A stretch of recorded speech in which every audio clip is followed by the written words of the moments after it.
नमस्कार दोस्तों, मैं आपका अपना जय कुमार गुप्ता भिवानी से। दोस्तों, आज मुझे बैठे बैठे कुछ ख्याल आया कि मैंने सन 68 से इस राजनीति को देखना शुरू किया था। उस टाइम में हम ये पर्ची बनाते थे पोलिंग बूथ के बाहर बैठ के, वहाँ से हमने राजनीति को देखना शुरू किया और आज 2023 हो गए, यानी कि 55 साल से हम राजनीति को बहुत क्लोजली देख रहे हैं। इतना चेंज आ गया राजनीति के अंदर। चेंज तो चलो पूरे संसार में आया है, हर तरह का आया है, मगर चेंज ना कह के मैं कहता हूँ कितनी गिरावट आ गई इस राजनीति के अंदर कि एक टाइम था एमएलए के लिए, एमपीज़ के लिए बसों में सीट बुक होती थी 1 2 3 4 5। इसका मतलब वो लोग बसों में ट्रेवल करते थे, बसों में जाया आया करते थे।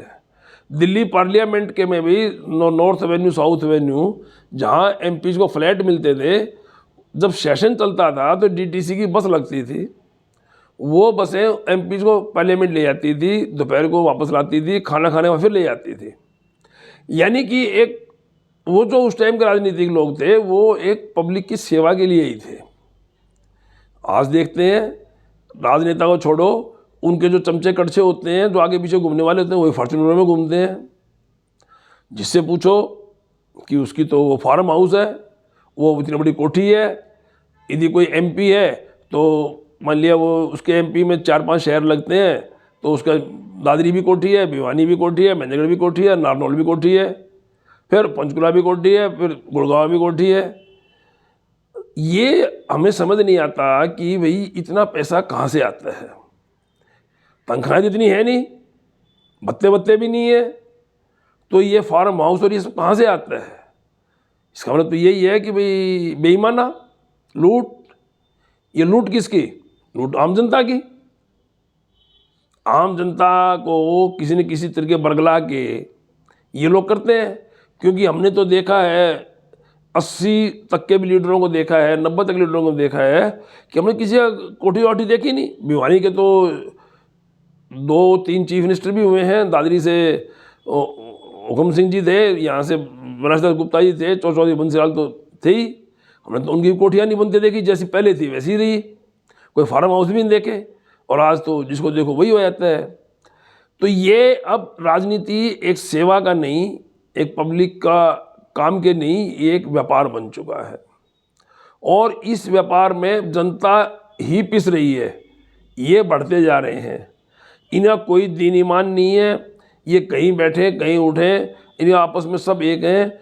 ये तो एक तरह से जैसे ड्रामे में मंच पे आगे अपना अपना जो वो किरदार होता है वो निभागे जाते हैं, तो पब्लिक के सामने ये भी किरदार निभाते हैं और फिर सारे पार्टी के लोग बैठ करके इकट्ठे मौज करते हैं और ये कहते हैं तूने किसको लूटा, मैंने किसको लूटा।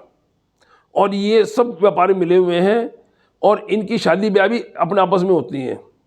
तो इतना हमारी गिरावट आ चुकी है, इतनी गिरावट आ चुकी है कि टिकटें पैसों में, वोटें पैसों में, सब कुछ पैसों में। और ये पैसा अल्टीमेटली एक आम बिल्कुल दिहाड़ी मजदूर वाले से लेके ऊपर तक सबके जेब से पैसा निकल रहा है। हर काम का पैसा लेते हैं ये।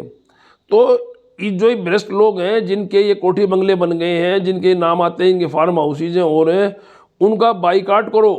वो भ्रष्ट हैं और वो भ्रष्टाचार फैलाते ही रहेंगे। उनका जो अंदर का है ना, वो जैसे भगवान ने कहा है कि काले खोपड़ी वाले का कभी नहीं भरता, इनका कभी नहीं भरेगा। ये ऐसे ही लगे रहेंगे। तो अब जो इलेक्शन आ रहे हैं लोकसभा के, इसमें भी ख्याल करो, फिर आगे हरियाणा में विधानसभा के भी आएंगे। कम से कम इन लोगों को इनका वो बाइकाट करने के लिए, चाहे अपनी जाति के हों चाहे अपनी पार्टी के हों, जो लोग ऐसे हैं उनको बिल्कुल बाइकाट करो। इससे बढ़िया नोटा में वोट दे आओ, वोट जरूर दे के आओ, पर इनका बाइकाट करो। तो ये बहुत बड़ी समस्या हो चुकी है और ये समस्या बढ़ती जा रही है। तो इसके बारे में भाइयों सोचो, ये बहुत सोचनीय समस्या है। तो मैं आप लोगों को यही विनती करने आया था। अच्छा लगे तो इसको लाइक और शेयर कर देना। जय हिंद, जय भारत, जय हरियाणा।